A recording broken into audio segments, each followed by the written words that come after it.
Hello students. तो ये हमारा आज का क्लास पावर सिस्टम पे है।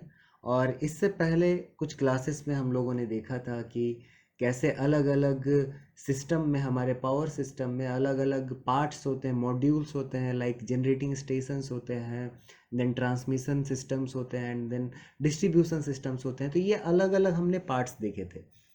इसके बाद हमने देखा था कुछ इम्पॉर्टेंट ऐसे हमारे एलिमेंट्स, या फिर हम लोग बोल सकते हैं डिवाइसेस, मशीन्स, जो कि बहुत ही इंपॉर्टेंट है थ्रू आउट हमारे पावर सिस्टम में। तो उसमें जो हमने पहला जो डिवाइस देखा था, जो मशीन देखा था, वो हमारा था ट्रांसफार्मर।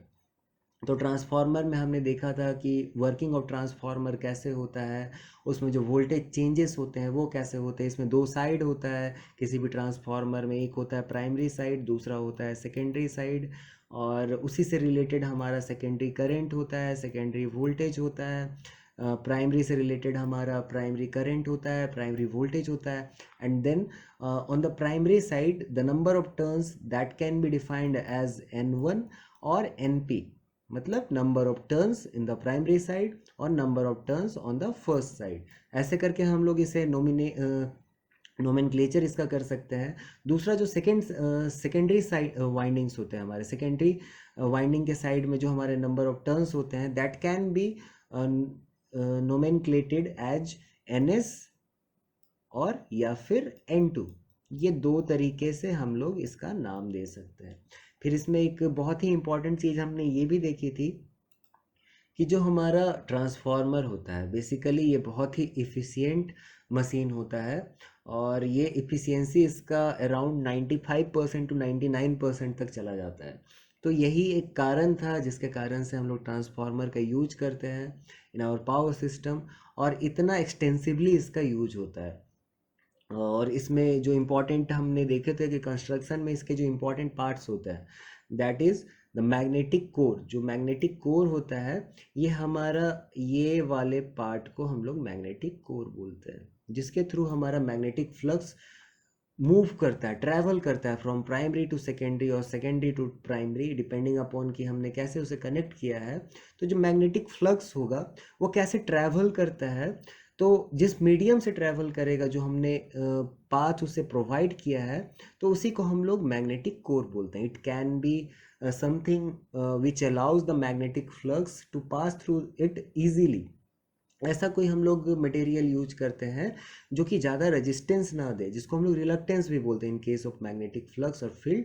तो ऐसा एक मटेरियल होगा जिसमें मैग्नेटिक फील्ड को ट्रैवल करने में ज़्यादा रेजिस्टेंस नहीं लगता हो, ज़्यादा लॉसेस इन्वॉल्व ना हो। तो ऐसे मैग्नेटिक फील्ड हमने मैग्नेटिक कोर को सिलेक्ट किया था। तो इसके बाद जो हमें देखना है कि इसमें जो हमारा प्राइमरी और सेकेंडरी है, एक बहुत ही इंपॉर्टेंट चीज़ ये था कि जो हम मोड ऑफ सप्लाई देते हैं, ये हमारा मोड ऑफ सप्लाई AC होता है। और जो हमें आउटपुट में मिलता है वो भी क्या होता है, AC होता है। That means a transformer can operate on AC supply but not on DC supply. तो ये हमारा बेसिक एक रिव्यू हो गया कि हमने अभी तक क्या देखा है। एंड अब ये सारी चीज़ें देखने के बाद अब हम लोग देखते हैं कि ट्रांसफार्मर को प्रैक्टिकली कहाँ पे यूज किया जाता है इन पावर सिस्टम। तो आगे बढ़ते हैं हम लोग कोर्स में और देखते हैं कि ये ट्रांसफार्मर कहाँ कहाँ यूज होता है। तो ये हमारे पास एक रफ डायग्राम है of the complete power system. एक पावर सिस्टम में जो भी इंपॉर्टेंट कंपोनेंट्स होते हैं, तो रफली हमने उसको सारे को यहाँ पे इंक्लूड कर लिया है, समझने के लिए कि एक पावर सिस्टम प्रैक्टिकली कैसा दिखता है। तो ये जो हमारा पावर सिस्टम है, ये पावर सिस्टम में हमने जनरेशन पॉइंट लगाए हैं। ये जो हमारा है जनरेटिंग स्टेशन है, मतलब जो हमारा इलेक्ट्रिकल पावर जनरेट हो रहा है, ये ऐसे जगह पे जनरेट हो सकता है जैसे कि थर्मल पावर प्लांट हो सकता है, हाइडल पावर प्लांट हो सकता है, न्यूक्लियर पावर प्लांट हो सकता है, हमारा सोलर फार्म्स हो सकते हैं, एंड विंड फार्म्स हो सकते हैं, विंड फार्म हो सकते हैं। तो ऐसे अलग अलग पॉइंट्स से हम लोग क्या करते हैं, जनरेशन करते हैं। तो वो जनरली जो जनरेशन होता है, it is not up to that much higher value. जो हमें वोल्टेज मिलती है ऐसे जगह से आफ्टर द जनरेशन, तो वो क्या होता है, जनरली वो हाई वोल्टेज होता है but not very high voltage. But हमें ट्रांसमिशन के लिए हम लोगों ने पहले ही डिस्कस किया था for the transmission and for the power losses to be minimum, हमें क्या करना होता है, जो सप्लाई हम लोग करते हैं, जो पावर हम लोग ट्रांसमिट करते हैं, it has to be at a very higher voltage. तो क्या करना है, हमें इस हाई वोल्टेज को वेरी हाई वोल्टेज में कन्वर्ट करना है। तो इन केस क्या कहते हैं, जो हमारा ये जनरेशन स्टेशन है, इस जनरेटिंग स्टेशन से, ये जनरेटर हुआ हमारा, इस जनरेटिंग स्टेशन से हम लोग क्या करते हैं, इसको स्टेप अप ट्रांसफार्मर से कनेक्ट करते हैं। तो ये पहला हमारा ऐसा रीज़न हुआ, ऐसा जगह हुआ जहाँ पे हम लोग क्या कर रहे हैं कि जो हमारा ट्रांसफार्मर है वो कनेक्ट कर रहे हैं इन द सिस्टम। तो ये जस्ट हमारा जहाँ पे जनरेशन हो रहा है, उसके बाद हमारा एक ट्रांसफार्मर लगा होता है जिसको हम लोग पावर ट्रांसफार्मर भी बोलते हैं। तो it is one type of step up transformer. ये क्या करेगा, स्टेप अप कर देगा हमारे वोल्टेज को। तो स्टेप अप करने के बाद जो हमारा ट्रांसमिशन लाइन में जो हमें सप्लाई चाहिए, तो the power that is being fed to this transformer after coming out from this transformer is ready to be transmitted to different parts of the country और different parts of the power grid. तो यहाँ पे हम लोग क्या किए कि इसे हमने स्टेप अप किया, वोल्टेज को रेज किया है, हाई किया, एंड देन हमने ट्रांसमिशन लाइंस में इसे कनेक्ट कर दिया। अब ये क्या होता है, ट्रांसमिशन लाइन बेसिकली कुछ ऐसे इंस्टॉलेशंस होते हैं जहाँ पे हम लोग कंडक्टर्स को कनेक्ट कर सकते हैं, कंडक्टर्स को थ्रू आउट जहाँ भी उसका रिक्वायरमेंट होगा, जहाँ भी हमें ट्रांसमिट करना है वोल्टेज, तो ये क्या करेंगे, टावर्स उन कंडक्टर्स को कैरी करते हैं जनरली। तो ये ट्रांसमिशन सिस्टम इन्हीं टावर्स एंड कंडक्टर्स का बेसिकली बना हुआ है। अब क्या होता है, बहुत जगह पे हमें ट्रांसमिशन सब स्टेशंस लगाने होते हैं। ट्रांसमीटर मिशन सब स्टेशंस आप लोगों ने देखा होगा कि ये थोड़ा शहर से दूर एक ऐसा हमारा एक स्ट्रक्चर होता है, एक ऐसा हमारा जगह होता है जहाँ पे अलग अलग तरह के हमारे इक्विपमेंट्स लगे होते हैं, जैसे कि ट्रांसफार्मर लगा होगा, वहाँ पे सीटी लगा होगा, वहाँ पे पीटी लगा होगा, वहाँ पे फिर हमारा सर्किट ब्रेकर लगा होता है। तो जनरली ये क्या होता है कि अलग अलग ट्रांसमिशन सिस्टम से में जब हम लोग पावर को ट्रांसमिशन सिस्टम्स से कनेक्ट करके जब हमने ग्रिड बनाया है, तो वहाँ पे अलग अलग जगह पे हमें ये पावर भेजना होता है। हो सकता है कहीं पे दो ग्रिड से एक साथ, दो जगह से हमें दो ट्रांसमिशन लाइन से एक जगह पे कहीं पे पावर आ रही होगी, तो वो एक ऐसा जंक्शन हो सकता है। तो ये अलग अलग हमारा जो पॉइंट होगा एज पर आवर रिक्वायरमेंट, तो उस हिसाब से हम लोग सब स्टेशन वहाँ पे बनाते हैं। अब वो सब स्टेशन में क्या होता है, सब स्टेशन में भी हम लोग ट्रांसफार्मर कनेक्ट करते हैं in order to further supply the power, electrical power. तो यहाँ पे जो हमारा पावर होगा डिपेंडिंग अपॉन कि अब जो हमारा ट्रांसमिशन था, ट्रांसमिशन के लिए बहुत ही हाई वैल्यू ऑफ वोल्टेज चाहिए थी। बट जब ये सब स्टेशंस पे हम लोग आ जाते हैं, तो सब स्टेशंस पे क्या होता है कि अब हम लोग डिस्ट्रीब्यूशन पार्ट के ज़्यादा क्लोजर जा रहे हैं। तो ये जो हमारा डिस्ट्रीब्यूशन पार्ट है, इसके ज़्यादा क्लोजली ये सब स्टेशन वाला पार्ट होता है।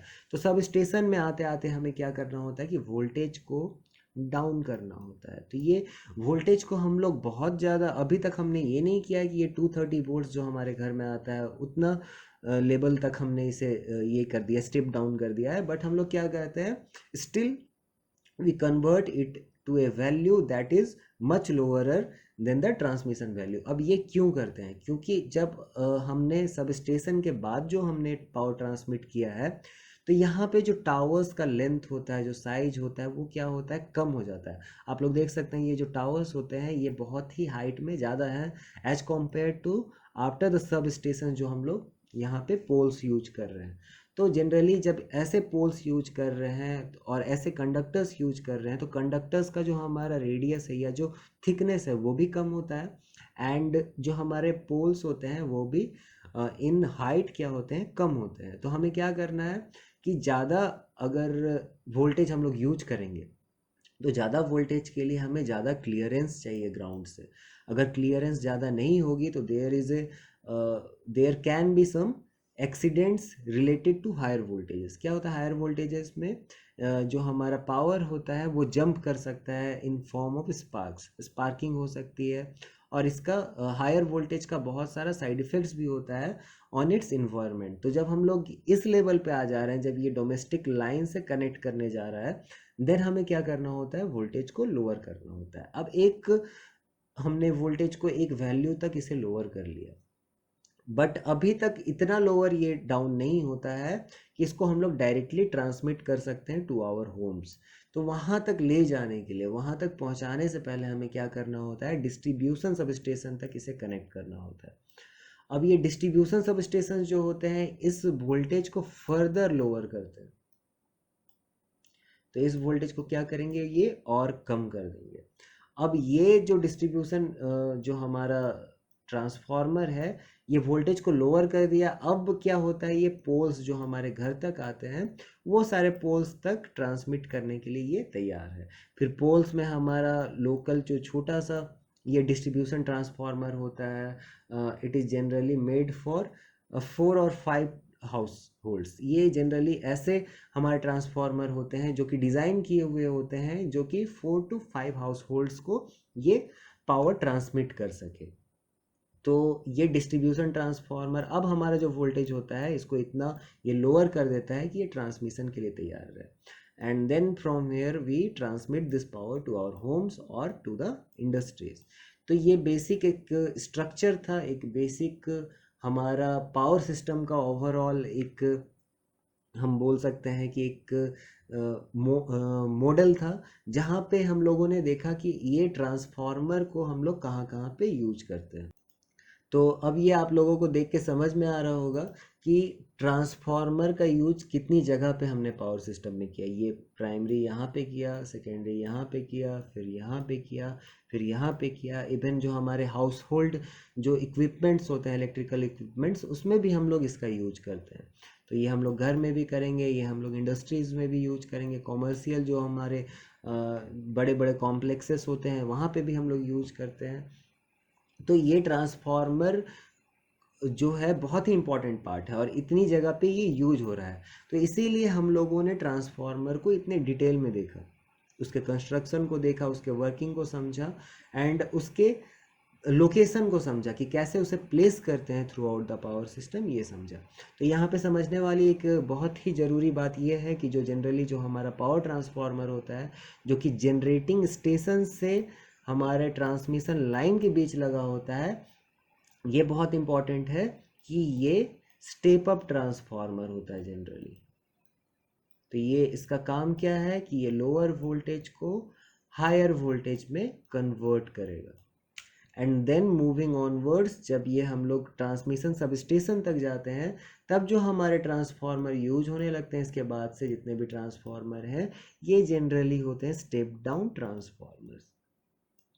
अब ये स्टेप डाउन ट्रांसफार्मर्स इसलिए यूज होते हैं क्योंकि हमें वोल्टेज को एक लोअर वैल्यू तक ले जाना पड़ता है to safely handle this kind of power that is to be transmitted for domestic और कॉमर्शियल पर्पस। अब ये हम लोग ट्रांसमिशन से डोमेस्टिक या फिर हम लोग बोल सकते हैं डिस्ट्रीब्यूशन फेज तक आ रहे हैं। तो इस डिस्ट्रीब्यूशन फेज के लिए जो हमारे इक्विपमेंट्स हैं, जो हमारे मशीन्स हैं, जो हमारा कंडक्टर है, जो हमारे पोल्स इंस्टॉलेशंस है ये सारे क्या होते हैं, उतने हाई लेवल ऑफ वोल्टेज को हैंडल करने के लिए डिज़ाइन नहीं किए हुए होते हैं।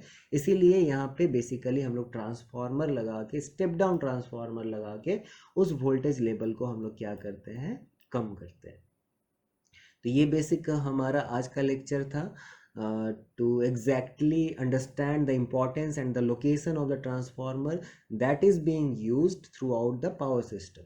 तो ये आप लोग अच्छे से देखिए, अच्छे से समझिए, और इसमें कुछ डाउट होता है तो हम लोग फिर आगे के क्लासेस में डिस्कस करेंगे। अभी के लिए थैंक यू।